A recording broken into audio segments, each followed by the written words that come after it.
CNN, Evan Perez joins us with the latest. So, an executive order from the acting attorney general to the Justice Department. What are the details? Well, Anderson, this is an extraordinary order from the acting attorney general, Sally Yates. She's ordering the Justice Department lawyers not to defend this executive order that the new president, Donald Trump, issued on Friday with regard to refugees and immigration. She says in her order to the Justice Department lawyers that she does not believe that this order is lawful. That's a big deal for the government because now they're facing challenges in at least 5 jurisdictions, 5 states right now, Anderson, where judges are hearing challenges to whether or not this law, this executive order from the president is legal. And what she said, and I'll read you a little piece of what she said in her order. She says, I am responsible for ensuring that the positions we take in court remain consistent with this institution's solemn obligation to always seek justice and stand for what is right. At present, I am not convinced that the defense of the executive order is consistent with these responsibilities, nor am I convinced that the executive order is lawful. So, Anderson, what happens next? We don't know. The president has the right to fire the acting attorney general, but then she is really the only one left inside the Justice Department who Senate confirmed and who could sign off on surveillance warrants, international surveillance warrants, and that's a big deal for the government. So her statement was really only in effect to the effect that it's in effect. It's only in effect until the acting attorney general leaves office, wherein Right. Jeff Sessions will then be sworn in. Right. The assumption has been that Jeff Sessions was going to be confirmed as Attorney General later this week. We don't know whether or not that changes. If this, we know that, for instance, some of the Republicans on the Hill, on Capitol Hill, have been uncomfortable with some parts of this executive order, especially because it wasn't briefed to them before the president signed it. A lot of people did not see this, including Sally Yates, and she struggled with this over the weekend, Anderson. That's what I'm told by sources at the Justice Department. And so finally today she issued this order to Justice Department lawyers that they were not going to defend this, at least until the new Attorney General takes office. All right, Evan Perez, thanks very much. We should point out President Trump just tweeted, and I quote, "The Democrats are delaying my cabinet picks for purely political reasons. They have nothing going but to obstruct, now have an Obama AG." Let's bring in some legal expertise. Joining us is CNN legal analyst Laura Coates, a former federal prosecutor, also constitutional attorney Paige Pate, and Harvard's Alan Dershowitz. Professor Dershowitz, what do you make of the acting attorney general's decision, and how does this actually play out? Each of us here in the West Wing with a packet when we moved in telling us the history of our office, so I thought that was really fascinating. But the recent history of this office, just to tell you my immediate predecessors, Valerie Jarrett, of course, probably the closest advisor to President Obama, who also served him all 8 years. As she told me when I came here to have lunch with her last month, Martha, she arrived on day 1 and she left with him on the very final day. That's really rare, particularly for somebody at that senior level. Before Valerie Jarrett had this office, it was occupied by Fox News' Karl Rove, of course often referred to as President George W. Bush's, quote, brain. And before that, this one's really fascinating, First Lady Hillary Rodham Clinton occupied this White House. Of course, the First Ladies have their offices in the East Wing, but she, Hillary Clinton, as First Lady, of course, wanted to be immediately and deeply involved in policy, so she had an office in the West Wing, and it was this one.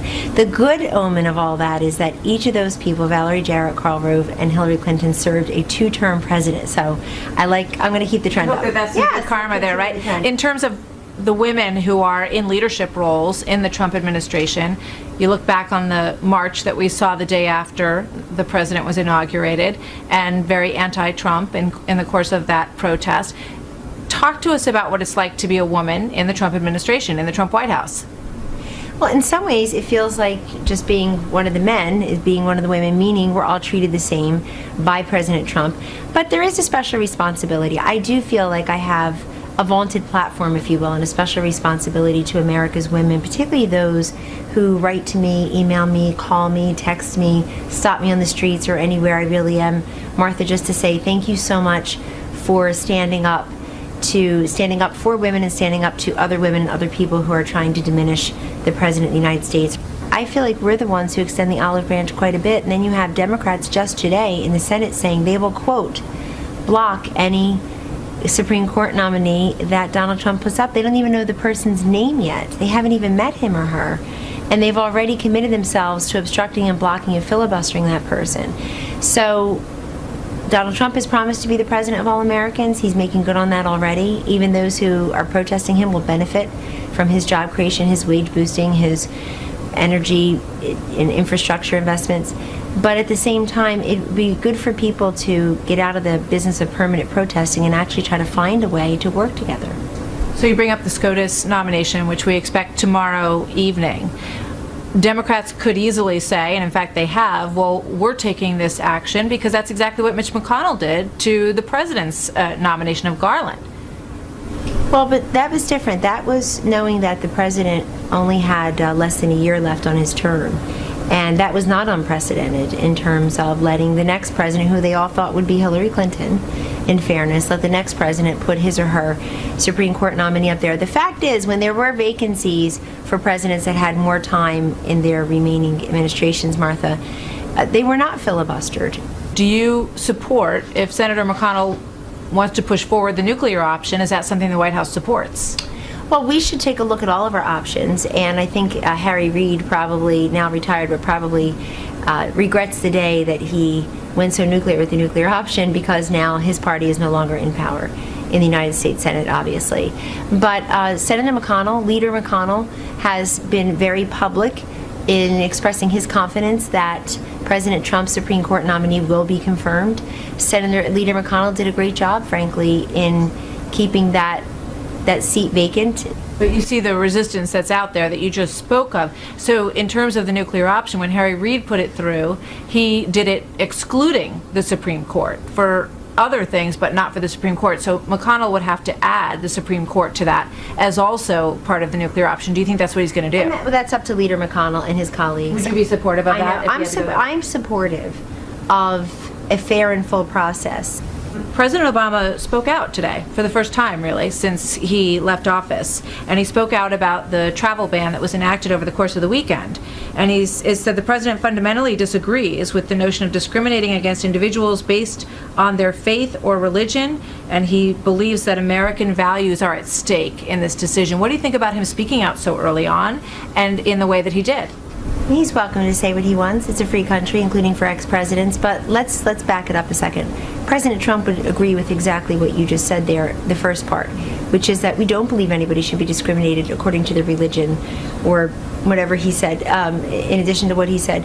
That's not what this is. This is temporary. It is 90 days, and it is very narrowly restricted to 7 countries that none other than President Obama's administration identified as high risk for harboring, training, and exporting terrorists. But he's being hypocritical and criticizing it?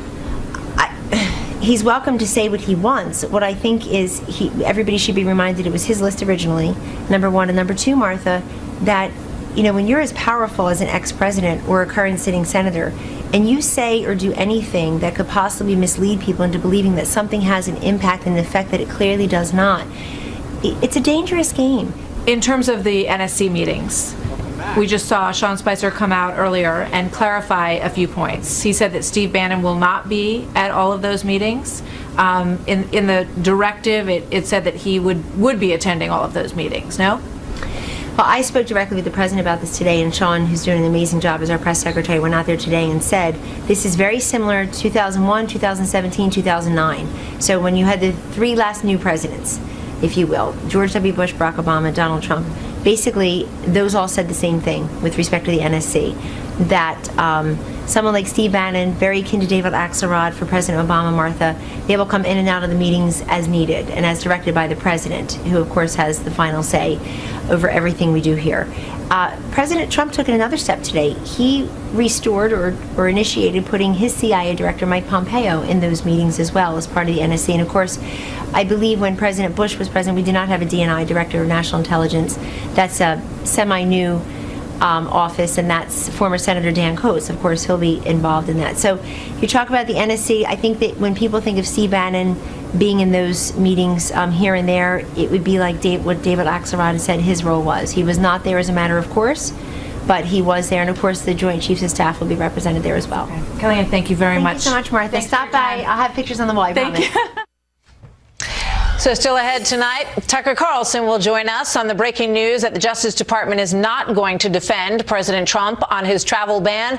Plus, less than 1 day until the Senate votes on the nomination for Betsy DeVos for Education Secretary. Here is a massive 11th hour effort that is underway to block that confirmation. We have reaction from Randy Weingarten, president of the American Federation of Teachers, and then Bill Bennett, former Education Secretary under President Reagan. She does not have any understanding of public schools, and she is the worst thing that could happen to our children, my fellow teachers, and the profession as a whole.